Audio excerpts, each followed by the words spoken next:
years with this president and his administration, why is it there's no one in Washington that's either smart enough or brave enough to go after these people that have broken their oath of office and trampled on our Constitution?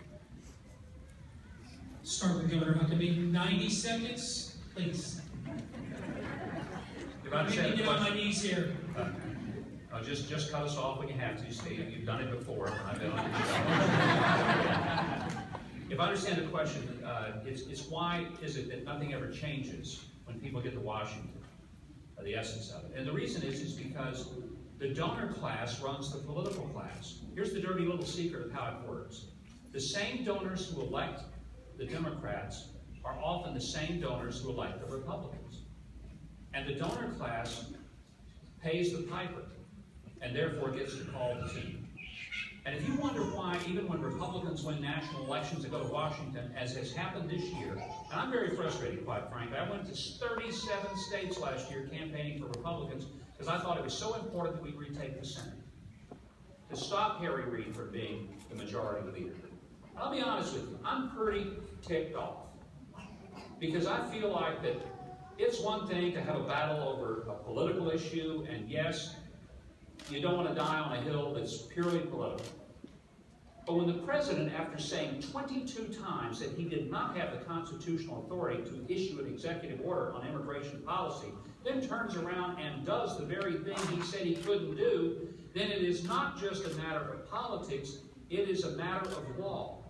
It is a matter of constitutional principle and duty that the members of the legislature, which is the check and balance to the executive branch, act like it and stand up for the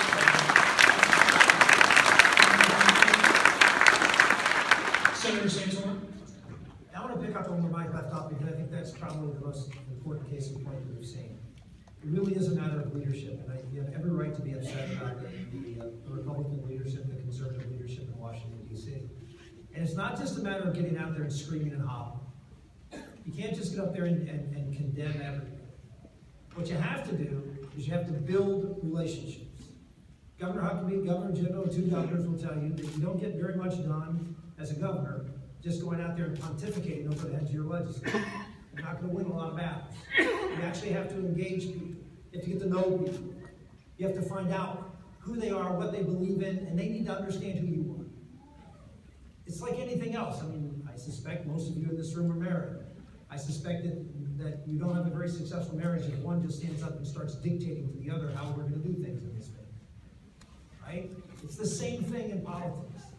We have to have leaders who not only can say the right things publicly, but actually develop relationships and work with people to be able to get things done. I can give you an example after example. Many of you may remember the debates I had on the floor of the Senate on abortion with Barbara Boxer. Do you know I actually passed 3 bills that Barbara Boxer was the main sponsor of? Why? Because we would fight on the issues we fought about, but if I could find a reason to be able to pull together and get something done, there was a relationship. It wasn't necessarily the most positive relationship in my life, but I realized I have an obligation to you. I have an obligation to you.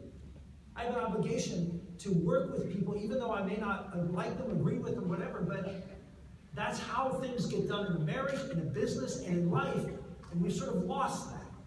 We've lost the understanding that it's not just what you say and how you can twist some words and make the case, but it's being able to work together and have a plan that you can execute. The plan I called, I can't tell you the number of people I called. Mike was right on this issue of amnesty. The amnesty was not the issue. The issue is the president violated the Constitution. If we had real good leadership, we would have had leadership that said, we are going to shut this place down. We are going to do nothing but hold hearings on this issue. We are not going to pass a budget. We're not going to confirm anybody. We are simply going to spend all our time and all our energy on this one issue. If you had leaders who had built a core of folks that they could lead, then you could accomplish those things. We don't have that leadership in Washington. Thank you, Senator. Governor Jindal.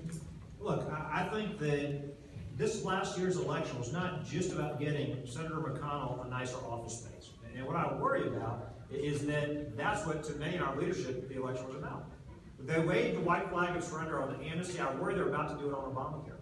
I think we're going to win the Supreme Court case, and we're not seeing the resolve to fight for real replacement to get rid of every part of Obamacare, not Obamacare light, not just some of the taxes, some of the spending. So the first part of the answer to your question, I think you're exactly right. We need a leadership that will stand up and simply do what they said they were going to do when they asked us to vote for them. Wouldn't that be a radical idea if they actually went to Washington and did what they said they were going to do in November the year before? Think how different our country would look. The second part of the answer, I tell you, is as a governor, my state's been directly impacted by the extra constitutional, the power grabs of this administration. I'll give you 3 examples. We actually had to go to federal court against Eric Holder. And by the way, how many of you are happy that he will finally be out of a job in Washington? Eric Holder sued us for a statewide choice program. Over 90% of the kids are minority. These kids are coming from low-income homes. Their parents would otherwise have to send their kids to C, D, or F public schools. We're giving them real choice. And he sues us, saying somehow that's a violation of the anti-discrimination, anti-desegregation order. Now, we won in federal court, but can you imagine having to fight the federal government, your own federal government in federal court, to preserve parental choice? A second example. So we're about to have to go to court against the EPA because they're threatening our economy again with these ridiculous rules and regulations, whether it's CO2 or their water rules or their ozone rules, again, an overreach hindering the private sector economy. A third example. You see it, and we saw it firsthand during the oil spill with time and time again. We had to tell the president and the federal government, we're going to do what it takes to defend our state. If you don't like it, you're going to have to come physically stop us. Because time and time again, they try to put the bureaucracy, the paperwork, the rules in the way of common sense. Now, you shouldn't have to be suing the Department of Justice. You shouldn't have to be suing the EPA. And by the way, I'm also in federal court right now against Arnie Duncan, saying they have violated the 10th Amendment to the Constitution and multiple federal laws, trying to force common court into the local classrooms across this country. And we're going to win that lawsuit to get rid of common court. It shouldn't take those kinds of lawsuits to force the President of the United States and his cabinet to obey the Constitution. To your question, I think it starts with Republican leadership doing what they said they were going to do when they were campaigning for our votes. I'd like to see them start doing that. Senator Cruz.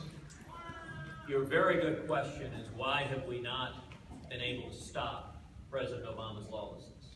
And I think the answer is twofold. Number one, because for the first time in history, one of the 2 major parties, the Democratic Party, is utterly unwilling to stand up to their president on any issue.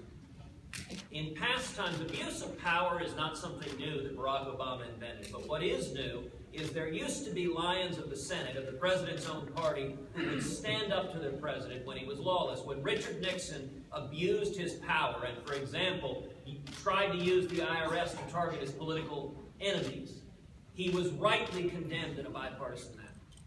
When Barack Obama not only tried but succeeded in using the IRS to go after his enemies, not a single Democrat has been willing to stand up to this president. That's problem number one, is that Harry Reid and the Senate Democrats are now just partisan protectors of Obama's lawlessness. But problem number two is Republican leadership is unwilling to stand and fight. Over and over again, there's an old line that politics is Hollywood for ugly people.